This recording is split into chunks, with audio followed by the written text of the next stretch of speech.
असदुद्दीन ओवैसी की party AIMIM ने बिहार के बाद अब उत्तर प्रदेश में भी अकेले चुनाव लड़ने का ऐलान कर दिया है।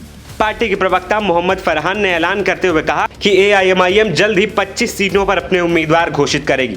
AIMIM ने बीते दिनों सपा प्रमुख अखिलेश यादव पर आरोप लगाया था कि बीजेपी को तीसरी बार सरकार बनने से रोकने के लिए हमने यूपी में अखिलेश यादव के साथ समझौता करना चाहा था, इसी वजह से सिर्फ 5 सीटें ही मांग रहे थे। लेकिन अखिलेश यादव ना तो समझौता करने को तैयार हैं और ना ही किसी तरह की बातचीत करने को।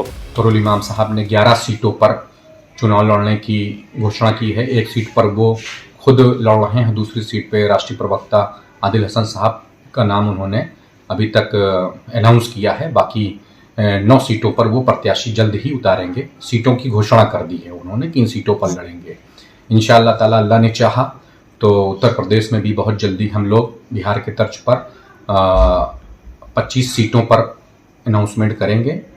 और हम जानते हैं कि जो नौनिहाल सेकुलर जमातें हैं वो नहीं चाहती कि मुसलमान का बेटा MLA या MP बने, वो केवल मुसलमानों को गुलाम बनाकर रखना चाहती हैं। वहीं ओवैसी की पार्टी के चुनावी मैदान में अकेले उतरने का फैसला करने के बाद यहां लोकसभा चुनाव काफी दिलचस्प होने वाला है। राज्य में लोकसभा की 80 सीटें हैं। यूपी में मुस्लिम आबादी करीब 20% है और राज्य की कई सीटों पर मुस्लिम मतदाताओं की तादाद भी काफी अच्छी है। यही वजह है कि ओवैसी की पार्टी की नजर राज्य के इन मुस्लिम मतदाताओं पर है। बिहार के मुस्लिम बाहुल्य सीमांचल इलाकों में जीत का स्वाद चख चुकी AIMIM को यूपी में भी ऐसी उम्मीद है। अपनी पार्टी AIMIM के साथ ओवैसी यूपी में कांग्रेस और बीजेपी को टक्कर देते नजर आएंगे। जिन 25 सीटों पर ओवैसी की पार्टी चुनाव लड़ने वाली है उनमें फिरोजाबाद, बदायूं, मुरादाबाद, संभल, अमरोहा, मेरठ और आजमगढ़ जैसी सीटें शामिल है, जहाँ पर मुस्लिम वोट ज्यादा संख्या में है।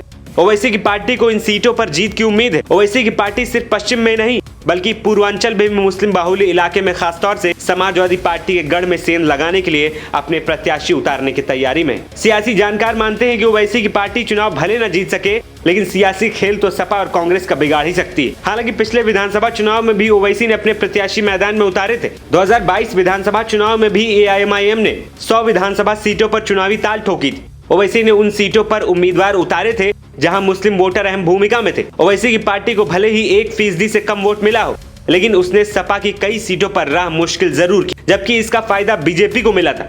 ओवैसी की प्रत्याशी उतारने से बीजेपी को बिजनौर, नुक्कड़, फिरोजाबाद, मुरादाबाद, कुर्सी, जौनपुर जैसी मुस्लिम बाहुल्य सीटों पर फायदा मिला। यहाँ बीजेपी ने जीत दर्ज की। इसके अलावा भी कई सीटों पर सपा का खेल AIMIM ने खराब किया। पिछले चुनाव में भी ओवैसी ने 38 सीटों पर उम्मीदवार उतारे थे जिसमें से 37 मुसलमान थे। सिर्फ एक आरक्षित सीट पर उनकी पार्टी का दलित उम्मीदवार था। इससे पहले बिहार और पश्चिम बंगाल और महाराष्ट्र के विधानसभा चुनावों में भी उनकी पार्टी के सभी उम्मीदवार मुसलमान ही थे। ओवैसी मुसलमानों को ही एकजुट करने की बात करते हैं, लिहाजा उत्तर प्रदेश के चुनाव में भी उनकी पार्टी का मकसद सिर्फ मुस्लिम उम्मीदवार उतारकर मुसलमानों के वोट हासिल करके मुस्लिम समाज के बीच अपनी पार्टी की पैठ बनाकर उनका जनाधार बढ़ाना होगा। NBT ऑनलाइन की रिपोर्ट।